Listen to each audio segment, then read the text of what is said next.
Los símbolos que restan en el capítulo 1 del Apocalipsis, las 7 iglesias, versículo 11,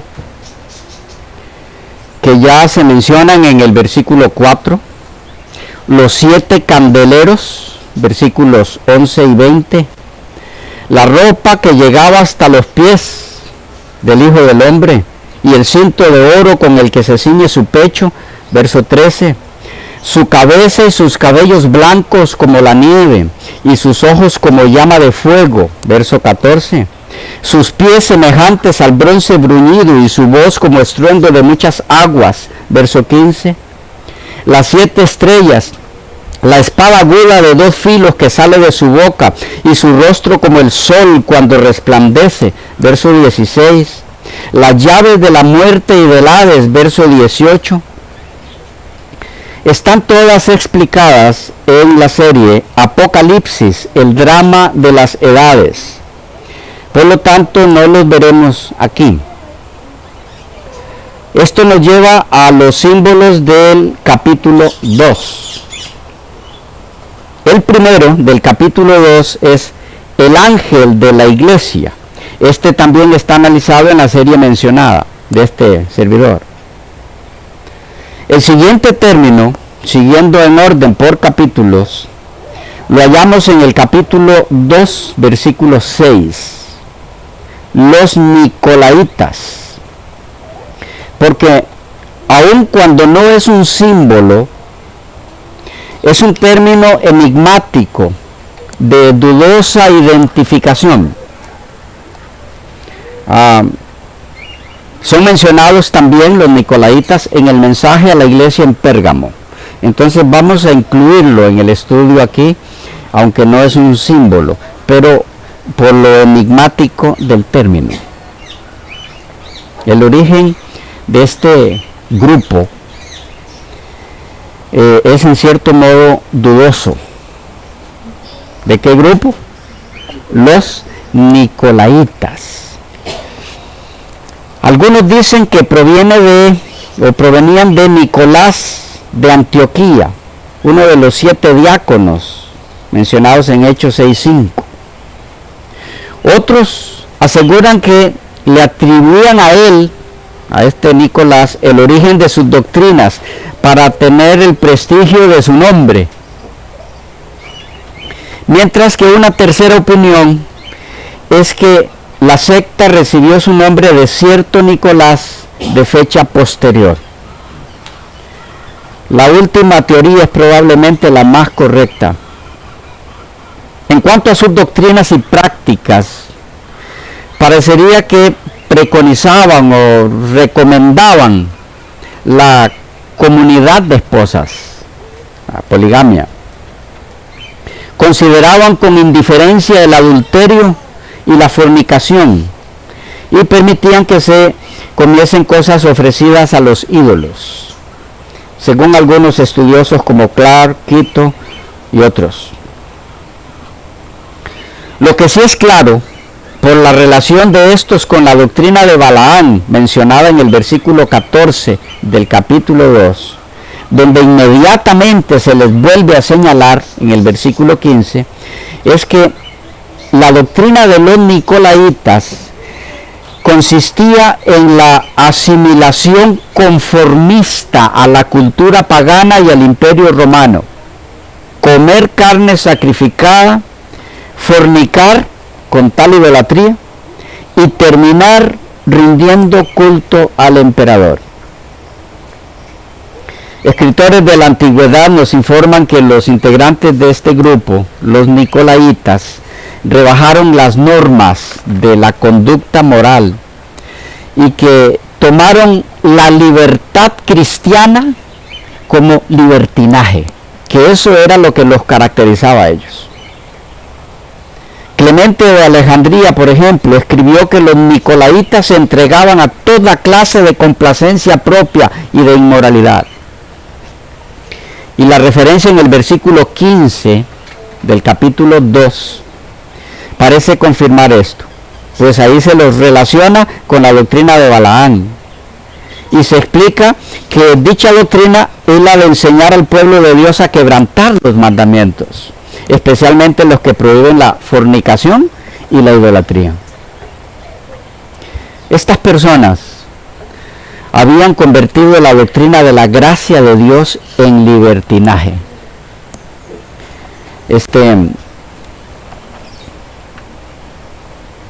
Hay alguna información sobre ellos, no mucha, pero sí podemos encontrar. Por eso es que es un grupo de nombre un poco enigmático, porque la información que hay es muy poca.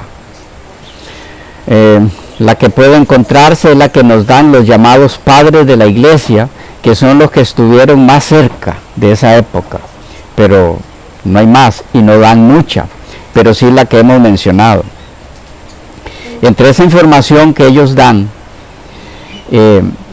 tenemos que quienes quiera que fuesen los nicolaitas eran famosos por su depravación. Una distorsión de la nueva postura de Pablo sobre la gracia y la ley, nos dice uno de estos historiadores, los había llevado a rechazar todos los principios de la Torá. Es decir, fue un grupo de personas que tergiversó el concepto teológico de Pablo en relación a que somos salvos por la gracia y no por la ley. Ellos tomaron ese concepto y lo convirtieron en libertinaje. Es decir, como no salva la ley, entonces ¿para qué guardarla? Como somos salvos por gracia, vivamos como querramos en relación a la ley.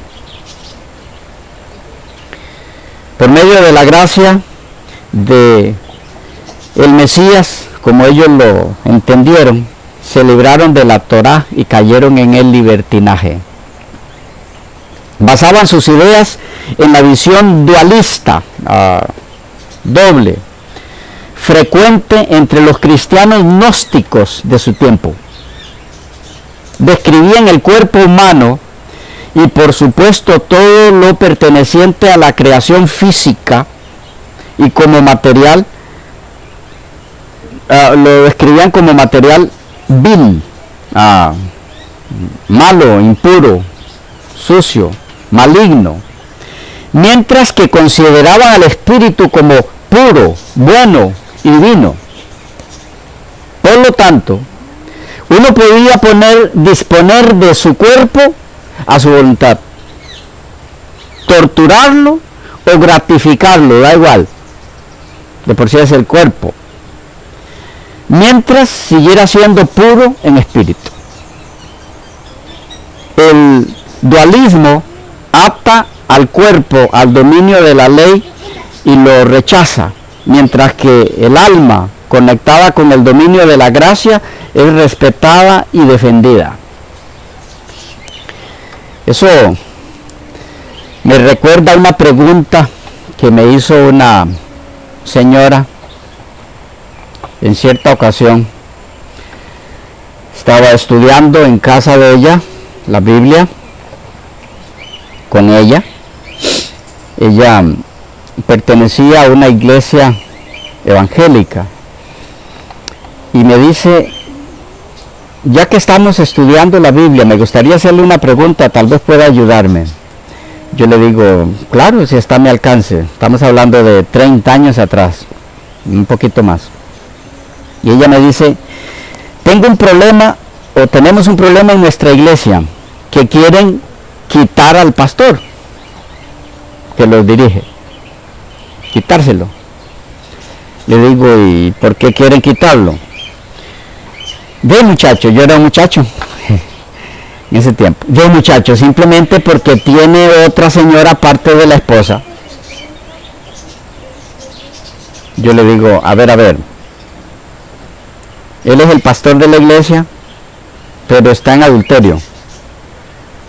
Sí, tiene otra mujer aparte de la esposa. Ajá, y lo que usted quiere saber es por qué la iglesia que él atiende es tan injusta de querer quitarle el pastorado por eso. Sí, no entiendo. Le digo, pues, lo que yo no entiendo es lo que usted no entiende. ¿Cómo no va a entender que está incómoda la iglesia porque su pastor está en adulterio? Me dice, usted tampoco entiende. Me dice la señora, usted no entiende que él está en adulterio, pero eso son cosas del cuerpo. Su espíritu está puro. Me recuerda este caso, que no era algo que ella se estaba inventando. Ya habían transmitido desde esa época que estamos mirando aquí ese concepto los nicolaitas. Lo que importa es lo que se haga con el espíritu. Con el cuerpo usted puede hacer lo que quiera. Y entonces ahí entraban en problemas de la transgresión de la ley de Dios. Por eso recuerden que una de las cosas que leímos es que apoyaban la poligamia. Por lo mismo. Porque todo eso se hace con el cuerpo. Bueno, hay algunas lecciones de este término apocalíptico, algo enigmático, entre otras. Y ¿se estará dando lo mismo hoy día? Elena de White preguntó en cierta ocasión, ¿es nuestro el pecado de los nicolaitas convertir la gracia de Dios en libertinaje? Así que ella define también claramente qué eran los nicolaitas en cuanto a sus creencias.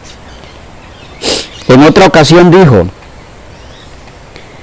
se enseña mucho ahora la doctrina que el Evangelio de Cristo ha anulado la ley de Dios, que creyendo quedamos liberados de la necesidad de ser hacedores de la palabra, pero esta es la doctrina de los nicolaitas que Cristo condenó tan implacablemente.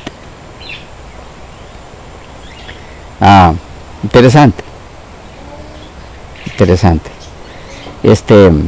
Eso es lo que podemos compartir de los nicolaitas. Hay algunos que han tomado del nombre nicolaitas, lo han subdividido allí en dos partes, y por los significados de esas dos partes han llegado a la conclusión de que Nico y laitas lo que significa es los que tomaron el control de los laicos, y que se refiere entonces al clero católico. Personalmente no he encontrado mucho apoyo para eso, por eso no se los he compartido aquí eso, pero van a encontrar eso en algunos comentarios. No digo que eso esté fuera de lugar, porque no lo he indagado mucho, pero no he encontrado en los comentarios mucho sobre eso, pero por ahí lo va a encontrar. Bien, preguntas, inquietudes sobre los nicolaitas. Allá.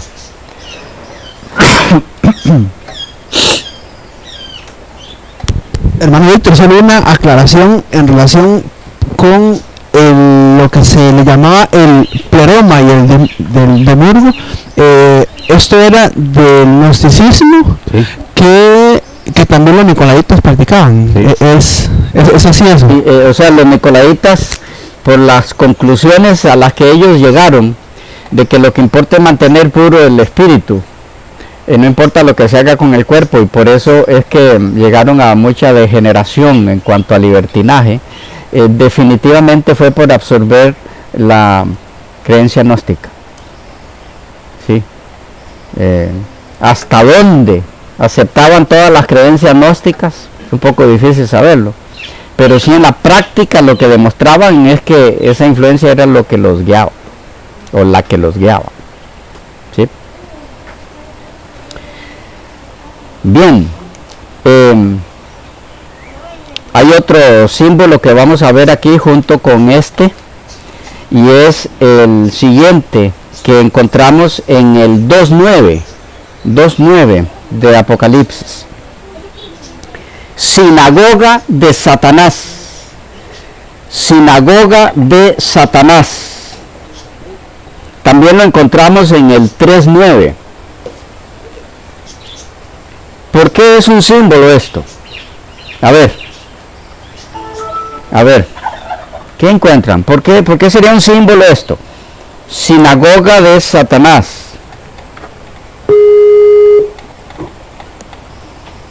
¿Qué piensan? ¿Por qué tendría que ser un símbolo esto? Sinagoga de Satanás.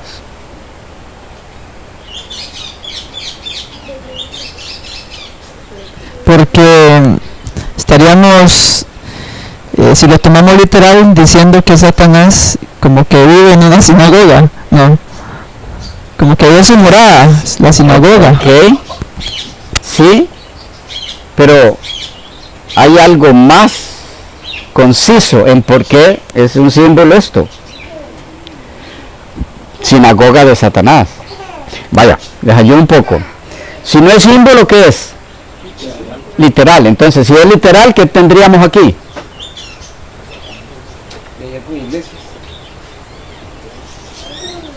Que había una sinagoga de Satanás. No existió eso. Hoy día tenemos iglesia de Satanás en algunos lugares del mundo. Y hay sacerdotes de Satanás, y hay himnario de Satanás, y hay Biblia de Satanás. Pero no existía en aquel momento, en el contexto que estamos estudiando nosotros aquí, una agrupación que se llamara Sinagoga de Satanás. Por lo tanto, estamos frente a un símbolo. Ok, tenemos una pregunta de Manlio, ¿no? Manlio iba a decir algo, hermano. No, hermano, perdón. Ah, ok. Entonces, me detengo un momento aquí porque tenemos que irnos haciendo la pregunta. ¿Por qué es símbolo algo? Lo que lo hace símbolo es que no es real. Ahora, si en aquel tiempo hubiera una agrupación que se llamaba Sinagoga de Satanás, entonces no estaríamos ante un símbolo, sino ante una entidad que existía como tal. Hoy día, iglesia de Satanás no es un símbolo, es una realidad existente, porque así se llama, y así está el rótulo. Imagínense lo que hacen y lo que estudian y lo que cantan, y a quién le cantan. Bueno.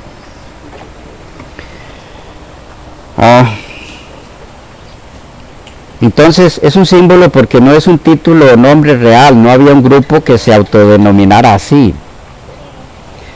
Y en el texto mismo dice que es una designación dada por Cristo a esa entidad, a ese grupo de personas. Por lo tanto, ese título tiene un significado oculto que hay que indagar. ¿Quiénes son este grupo de personas? ¿Por qué se le llama así? En primer lugar, hay que captar aquí que el texto mismo nos da la clave. ¿Qué dice? Alguno que pueda leerlo. 2:9. Yo sé tus obras y tu tribulación. Yo sé tus obras y tu tribulación y tu pobreza, pero tú eres rico, y la blasfemia de los que se dicen ser judíos y no lo son, mas son sinagoga de Satanás. Y el 3:9. He aquí, yo doy de la sinagoga de Satanás los que dicen ser judíos y no lo son, mas mienten. Yo los constreñiré a que vengan y adoren delante de tus pies y sepan que yo te he amado. El mismo texto donde aparece la frase, los dos textos más bien, nos da la clave. ¿Qué grupo es este? ¿Qué encontraron? Ajá.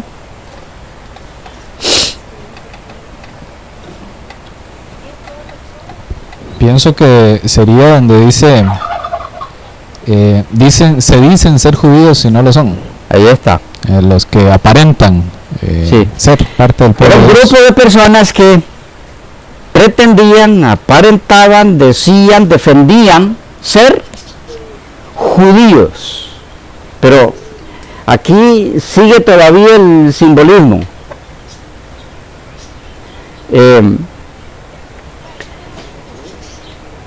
¿qué significaría aquí judío? ¿Ya?